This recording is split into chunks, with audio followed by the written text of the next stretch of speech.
Penny Hunt, and this is Penny Heart to Heart.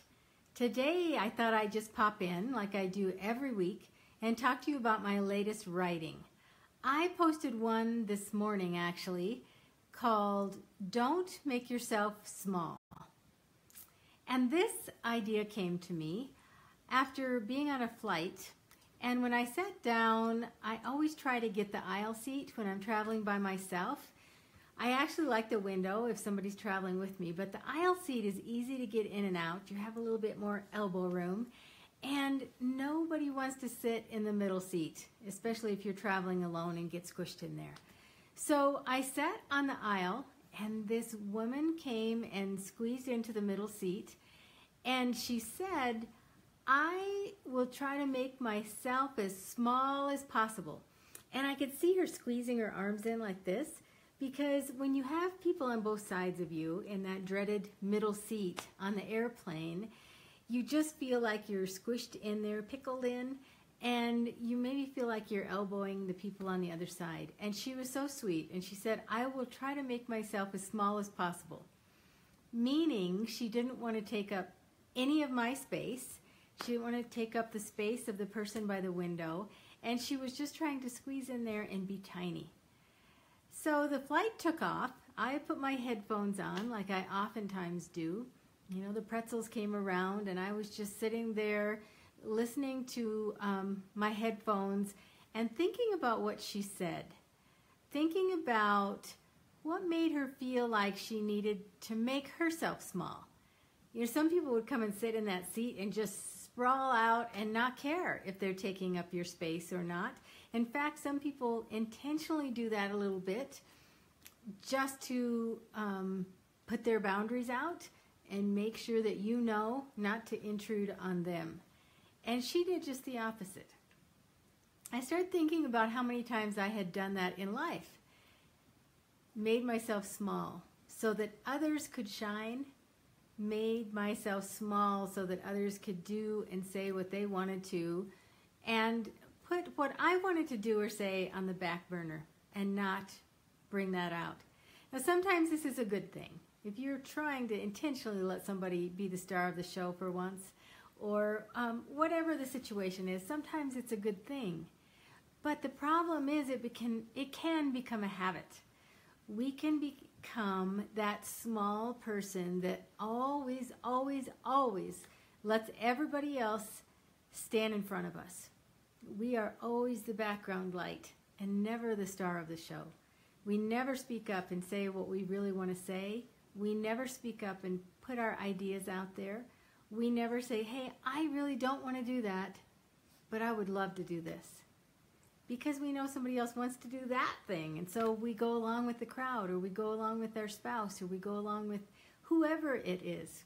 We go along with work. And sometimes it's something that we really know inside is not right, or not the way we should do it, or just shouldn't be done at all. And we don't speak up because that person thinks they have the great idea, the perfect idea, and we want to let them shine. And all of this is based out of fear. Fear that we don't want to elbow anybody on the airplane. Fear that we don't want to elbow anybody out of their spotlight in life. Fear that maybe if we put ourselves out there and put ourselves in the spotlight, maybe our idea or our thought or the thing that we want to do really isn't that good, and we are afraid. It can become a habit to live in this little cocoon of fear and never put ourselves out there and always make ourselves small as we can so that everybody else shines. What I'd like to say, and what I said in the writing, is if we always do that, people never know the real us. They never really know what's in our heart because we're not saying it. We're not showing it, and we're not doing it. So people will never really know the real us. They will never love the real us because we are not showing them. We are not stepping out and being in the spotlight and letting them see who we really are, because we're in that cocoon of trying to make ourselves small. My whole intent of writing this is to have you think about it. Think about how you feel. Do you feel like you're making yourself small? And maybe you're doing it not knowing it. Maybe you don't realize it because it's been so ingrained in such a habit in your life. But think about it. Are you making yourself small? And think a little bit about, are you making other people feel small? Because maybe you're just the other end of the spectrum and you always have to be in the spotlight. You always have to say the last word. You're always voicing your opinion and doing just exactly what you want. And you don't care whose feelings you're hurting or if you're making other people feel small because you're so overpowering to them. Two sides of the show there. So that's why I wrote, don't make yourself small. I wanted you to really think about who you are and are you letting yourself shine? Are you giving your heart and your soul to the world? Because if you're not, you're cheating them and you're cheating yourself. Don't make yourself small. This has been Penny Heart to Heart.